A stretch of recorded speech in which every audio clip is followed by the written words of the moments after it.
Hi friends, आपका peak point के लिए बहुत बहुत स्वागत है कि आप लोग क्या इस समय क्या है कि ठंड क्या है कम हो चुकी है।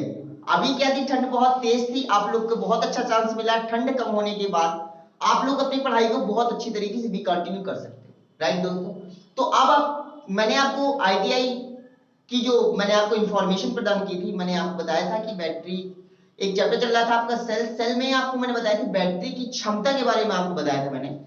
शायद आई होप आप लोगों ने सवाल लगाए होंगे, सवाल लगाने के बाद में आपको किसी प्रकार की कोई प्रॉब्लम नहीं आई होगी।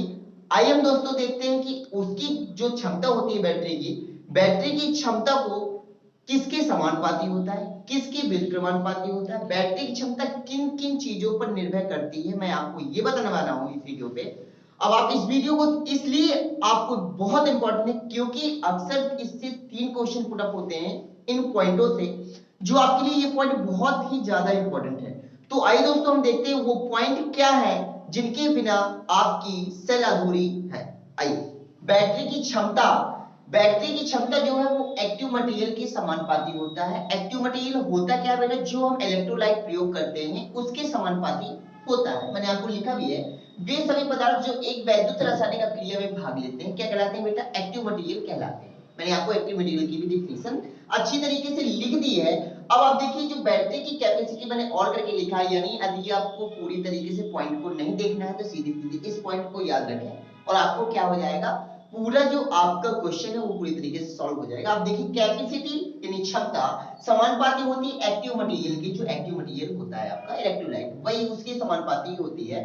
अब आप देखिए मैंने आपको बता दिया एक्टिव मटेरियल होता क्या है। उसके बाद में सेकंड पॉइंट है आपका, एक बैटरी की कैपेसिटी जो होती है, बैटरी की कैपेसिटी इलेक्ट्रोलाइट के अपेक्षित घनत्व पर निर्भर करती है, ना कि घनत्व पर। इस बात पे बहुत गौर करिएगा, बहुत विशेष तौर पे ध्यान दीजिएगा क्योंकि ये क्या है, अपेक्षित घनत्व कहते हैं रिलेटिव डेंसिटी। किस नाम से जानते हैं बेटा, रिलेटिव डेंसिटी के नाम से जानते हैं। तो रिलेटिव डेंसिटी ऑफ इलेक्ट्रोलाइट जो कैपेसिटी होती है वो रिलेटिव डेंसिटी ऑफ इलेक्ट्रोलाइट के समानुपाती होती है। इस बात का बहुत विशेष तौर पे ध्यान देना। उसके बाद में आप देखिए जो बैटरी की कैपेसिटी होती है वो डिस्चार्जिंग रेट की व्युत्क्रमानुपाती होती है। क्या होती है बेटा, अक्सर क्वेश्चन आता है कि बैटरी की कैपेसिटी डिस्चार्जिंग रेट की होती है समानुपाती, व्युत्क्रमानुपाती या इनवर्सली व्युत्क्रमानुपाती, ये सब चीजें आती हैं। तो आप देखिए बैटरी की जो कैपेसिटी होती है वो डिस्चार्जिंग रेट की व्युत्क्रमानुपाती होती है, या रेट ऑफ डिस्चार्जिंग की क्या होती है बेटा, व्युत्क्रमानुपाती होती है। और आप ध्यान दीजिएगा, मैं आपको बता दे रहा हूं एक पॉइंट और है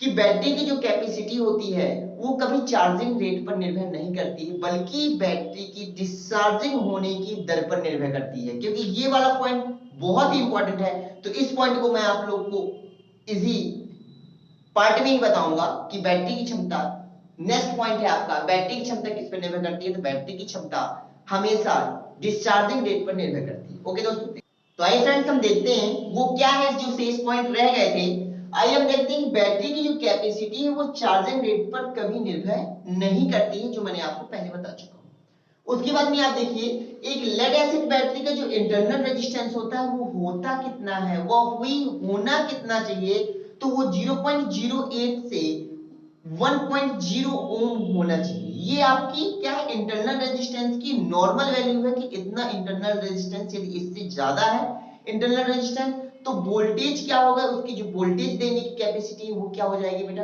कम हो जाएगी, कैपेसिटी उसकी कम हो जाएगी। टोटल कहने के बाद ये जा रहा है। उसके बाद देखिए बैटरी को चार्ज करने के लिए मुख्यतः 2 मेथड्स का यूज किया जाता है। वो 2 मेथड्स क्या है बेटा, 2 मेथड्स हैं आपकी, एक कांस्टेंट करंट मेथड, दूसरा है आपका कांस्टेंट वोल्टेज मेथड। 2 मेथड होते हैं और सबसे इसमें कौन सा बेटर है, तो सबसे अच्छा इनमें से बेटर है कांस्टेंट वोल्टेज मेथड। क्या बेटा, कांस्टेंट वोल्टेज मेथड सबसे बेटर मेथड है। तो देखिए बैटरी को चार्ज करने की सबसे अच्छी विधि क्या है, कांस्टेंट वोल्टेज मेथड, मैंने आपको बताया। उसके बाद में आप देखिए लेड एसिड बैटरी का जो जीवन काल होता है, लेड एसिड बैटरी का जो जीवन काल होता है वो 1250 बार अप और डाउन होता है। 1250 बार ऐसे आता है और ऐसे जाता है। 1250 बार क्या करती है कोई बैटरी का जीवन काल। अक्सर आता है ये क्वेश्चन, ये बहुत ही इंपॉर्टेंट पॉइंट है हमारे लिए। अक्सर आता है कि लेड एसिड बैटरी का जो जीवन चक्र होता है वो कितने बार ऊपर चढ़ता है, तो वो है 1250 बार ऊपर अप और डाउन होता है। अब हम मानते हैं आपको नेक्स्ट वीडियो में क्षारीय सेल के साथ में कि क्षारीय सेल होते क्या है, क्षारीय सेल के लिए कौन कौन से आपके पॉइंट क्या है इंपॉर्टेंट है बेटा, ये सब चीजों के बारे में आपको जानकारी दूंगा। और आप वीडियो को अच्छी तरीके से पूरे देखें और ताकि आपका कोई भी टॉपिक छूट ना पाए। यदि आप वीडियो में नए आए हैं तो वीडियो के अकेडमी का देखें और उसके बाद में चैनल को सब्सक्राइब करो, बेल आइकन दबाना मत भूलें। ओके दोस्तों, थैंक यू।